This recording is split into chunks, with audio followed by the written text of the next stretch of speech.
Welcome to Chillin' 101. We hope this video helps.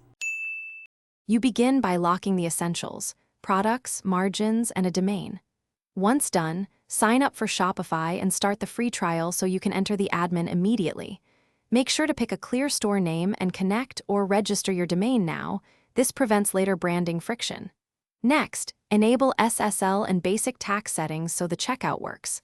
Finally, upload 3 to 5 hero products with crisp images and descriptions to give your store a working skeleton to refine. Now you build the experience.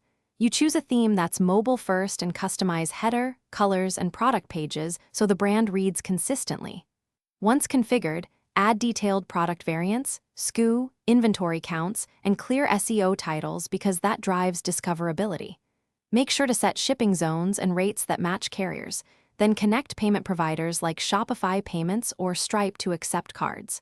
After that, test a checkout with a discount code to validate taxes, shipping, and payment routing work as expected.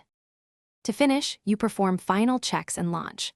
First, run 5 live tests covering checkout, confirmation emails, fulfillment flow, returns, and mobile UX so nothing surprises customers. Once validated, install analytics, set conversion goals, and schedule your first marketing campaign. Launch publicly and monitor orders closely for 48 hours. If something breaks, try the key troubleshooting tip. Clear your browser cache, resave the active theme settings, and resync inventory feeds. That resolves most display or stock mismatches quickly. Thanks for watching. Consider subscribing if we helped you.